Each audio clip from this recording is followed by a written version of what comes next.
Good morning. Welcome to Books at the Bottom of the Stairs. My name's Lorraine. I hope you're having a nice day. I think it's a little crazy across Canada. I'm sitting here in sunshine, but it's pretty cold. And I believe my daughter in Ottawa is having some kind of weather warning. I can't remember.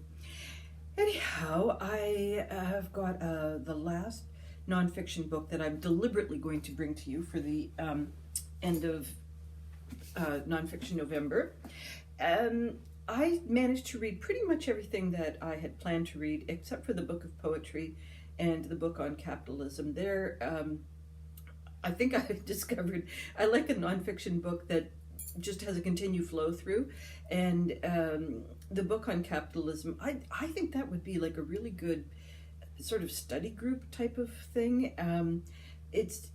There are a lot of ideas and there's a lot of unpacking to do, especially if you're not totally 30 years old and being paid attention. I haven't paid attention to an awful lot of current events for an awful lot of years. So there's just a lot of newness to me. Not that it isn't graspable, it's just a question of effort. So I put those two aside, and we'll see if I can find somebody to buddy read those with me. So the last book that I read that I was planning to read was In Pieces by Sally Field's biography. I don't usually read biographies. I don't usually, especially if they're sort of celebrity biographies. Although there are a few people out there who I would be interested in. There's the one by Page Boy, by Eli Page. I think that's their new name. Used to be known by Ellen Page. So my daughter's reading, or going to be reading that one, so she'll pass it on to me when she's finished. I can't really. Sometimes I get a kick out of the old actresses, Audrey Hepburn or Marilyn Monroe or something, but not for a whole book. And at the moment, there's just not that many people that I'm that interested in that come from celebrity land. I know that there are like a whole new, fresh crop of actors and actresses who are doing a lovely job, but they don't really live remarkable lives. They're somewhat interchangeable. So Sally Fields. Basically, I came across her I'm not that much younger than her, maybe 2 or 3 years younger than her. So when she was doing Gidget and the Flying Nun, I thought she was terrific. I thought she was so cool and so beautiful for one thing, and her smile is just so enchanting, and I think that might be the motif that holds true for Sally Fields completely across any kind of accolade or accomplishment, is that she has got one of the most brilliant smiles in the world, I think. And even when I think she's faking it, it's still brilliant. So she's done a lot more than smile. She started out as Gidget. She didn't really want to do the project, and then from there she really did not want to do the Flying Nun, and she had good instincts. The Flying Nun was kind of her bugaboo for the rest of her early career to mid-career, I would say. Just a lot of people would, Sally Fields, Flying Nun, end of interest. And I'm speaking about producers and directors who would be looking for, their next cast. And the other thing that Sally Field struggled with is, as a result of the Flying Nun and some of her other TV shows, is that they were pretty cookie cutters, so there wasn't really any development opportunities for her acting craft. So one of the things that she did as a young person is she joined an acting club, if you like, and I don't remember the name of the director who was running it. Somebody who had very great teaching skills and took a lot of actors and actresses under his wing, and so she really thrived there, but wasn't able to really put it into her work life. So when The Flying Nun came to an end, and something else that she was working on, when they came to an end, she was left with this reputation that really didn't reflect her skill set. And that's sort of the struggle that she had for her career. I was a little disappointed in this book for two reasons. It's not that I wanted to know, every person that she kissed and every dress design that she wore, but there was very little about the actual on stage, on set, on location kinds of descriptions. We know that she's here and there for a couple of different movies, but she's not a great scene setter in her writing. And I'm a little distracted because the cat, who never does anything, is on one of the narrowest window ledges trying to catch her tail. She's like 13 years old. Now, if she falls, she will fall onto the couch, but still, it's a little like, ew. I haven't seen her play. I guess we've had her 2.5 years. She rarely plays, so it's pretty cool. Because as I was setting up for this and I was pushing the go button, I thought, I really miss a curious cat, because all the cats we've ever had have just always wandered past when they hear me talking, but not Missy. She's a loner. Okay, back to the book. Sally Fields is writing this more as an introspective look back at her life from early days, childhood, and the occasion of her father leaving the family, and then a stepfather coming into play. And the stepfather was a famous stuntman. He did some of the Tarzan roles, and he was abusive, verbally abusive to her brother, and she was not raped, but she was put in several very inappropriate situations. And as a youngster, just, of course, had no voice, had no defensive mechanisms, and Mum was oblivious. Or not 100% oblivious, but the man was just such a crooner that he was able to convince Mum that it was only once or something.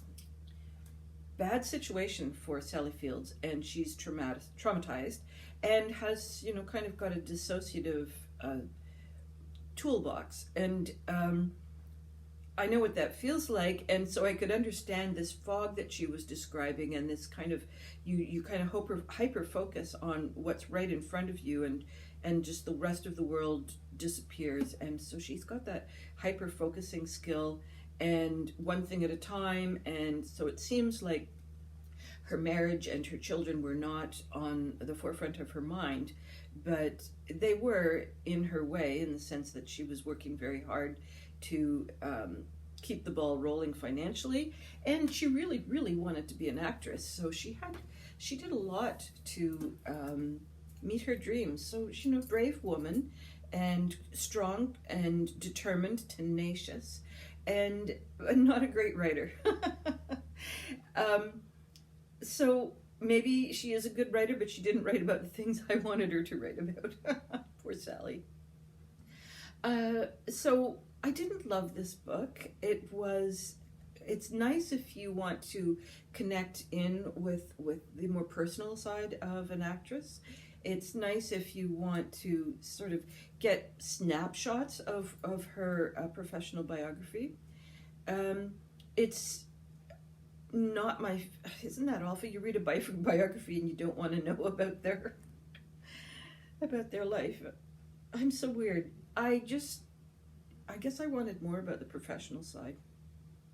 She has to overcome an awful lot, and she does eventually go into therapy, and she does have a parent, her mom, and a sister who are tremendously supportive, each in their own damaged way.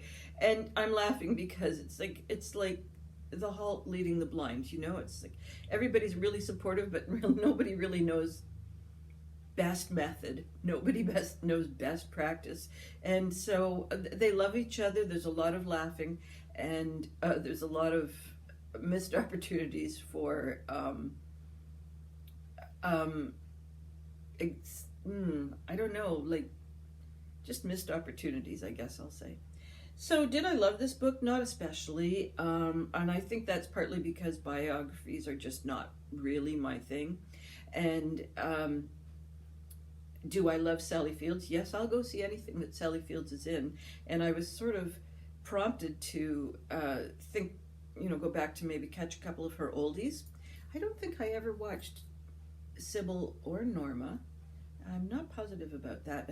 Like Sybil kind of rings a bell, but I might be mixed up with the Three Faces of Eve. But anyhow, there was something. Oh yeah, I wanted to say about Burt Reynolds. So she had a longer relationship with Burt Reynolds than was good for her. He was Mr. Wackadoodle. He was a hypochondriac and a control freak, and he used just about any kind of, didn't use physical harm, but he used those sideways insults and those sideways undermining kinds of sentences to really sidetrack people. And so she was in the relationship with Burt Reynolds far too long.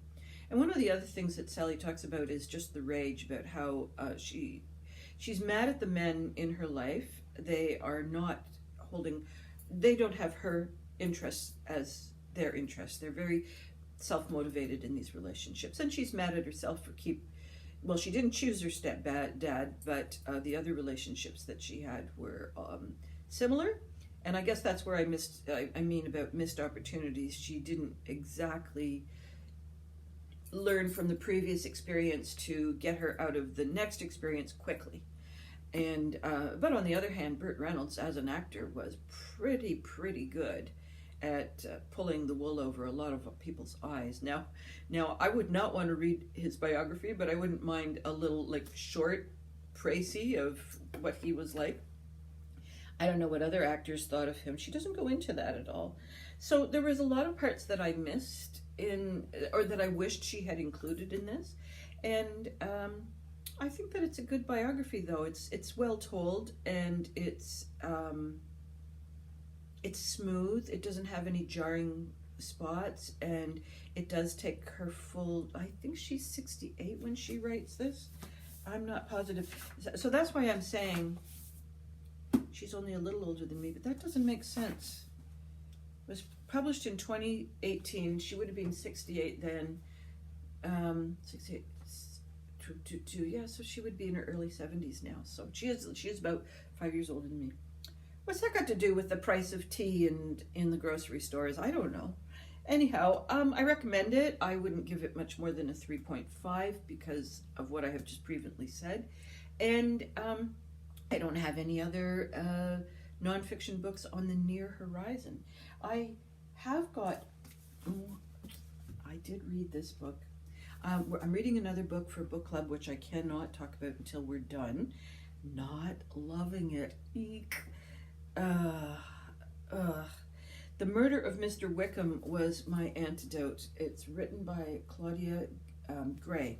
She has written a ton of books, and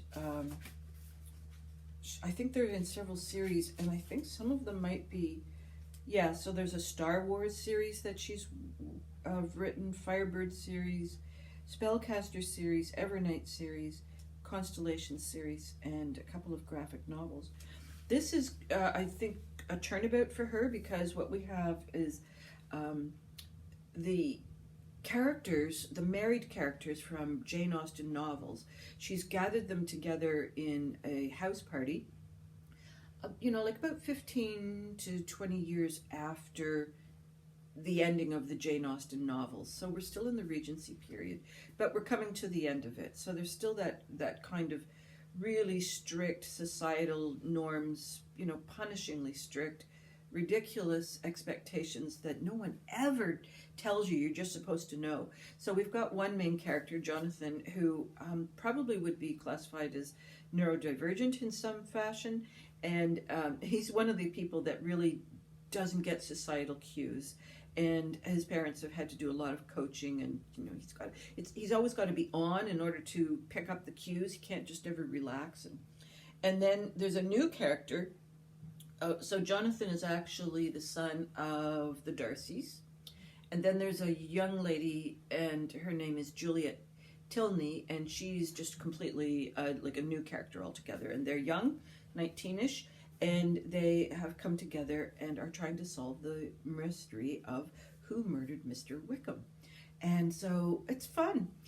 There are some technical problems with this in terms of the writing. There will be a paragraph where you're in the head of Mr. Darcy, for instance, and then all of a sudden you'll get the maid saying something, and so a number of times she kind of squeezes things together, and there's not very good transitions between one person's head and another person's mouth. So that was a bit of a flaw, and I think otherwise I was pretty happy. There was an Instagram post the other day of a woman who was kind of languishing, and the caption was, how you feel when too many characters are introduced at the beginning. I thought of that because, yes, there were too many characters introduced at the beginning. So I did have to make myself just a little cheat sheet as to who was married to who and what were their last names. And because I'll tell you, I never bothered to know Elizabeth Bennet's last name until just this book. There's like the Knightleys. I just didn't put two and two together. I just thought the guy's name was Knightley. So anyways, I had to make this little crib sheet, and I had to refer to it a couple of times because through Mr. Wickham, a lot of the families become connected. He continues to be a really bad sort and has managed to do a great lot of harm to a great lot of people. Some of them in the storyline and some of them further afield, but there are connections. So he was really the right guy to murder. And the kids are kind of really wanting to find out who did it because they don't want an innocent gypsy, it's the word that's used, and servant to be what's that word? They're not guilty, yes. Misguiltied. So they're on the case, and as they get closer and closer to the truth, they're less and less willing to want to conclude. Like, they want to know, ooh, if we know, So it had that kind of tension plus just your average murder mystery. And I would put this in the classification of a cozy mystery. There's certainly, it's a house, it's a manor. There's a group of people that are confined because nobody can go until the murder is solved. It's in the Regency era, so you've got some nice setting pieces. There's horses. There's rain. There's embroidery. There's a library. So it's got a lot of the cozy elements to it. And I thought that the way the author revealed the whodunit person was well handled. I had a suspicion, but I was not very firm in my suspicion, and it really wasn't until we were coming to the final pages that it was sort of nobody's left, has to be so-and-so. So I recommend it. I've got the next one on hold from the library, and I believe there is a third one coming out very soon. Okay. Where am I? So time. I quickly went to Ottawa for a couple of days, and Phoebe and I did go to a bookstore, and we did have a little bit of purchasing for books. I got Murder of Mr. Wickham, and well, she didn't get 13 books, but it sure felt like it, and so I bought her a bunch of books and a scented candle. So she did quite well from my visit, and I guess I didn't get a chance to record anything. She's got this amazing chair. It's like this nest shape, it's in an egg, and it's really deep. And I would think that the chair takes up like most of this space. And she's got a net over top of it, and then it's full of cushions, and you can sit cross-legged in it, and oh my goodness, it's just such a great chair. And I thought to myself, oh, I would really like to a video in that, but I didn't take my tripod, and I was reading a book I didn't like. So I hardly ever tell you about the books I don't like. So it didn't work out as a videoing opportunity. However, she is so lucky to have that chair. I think that we should do away with couches. I think that everybody should have some kind of nesty chair. And what is it with sitting beside people on a couch? Was it, by the end of the day, do you really want to snuggle? I'm more like, oh, give me a blanket. My toes are cold. Okay, that's it for me. I hope all your reading dreams and adventures continue to come true, and I will see you next week with something entirely nonfiction. Bye bye for now.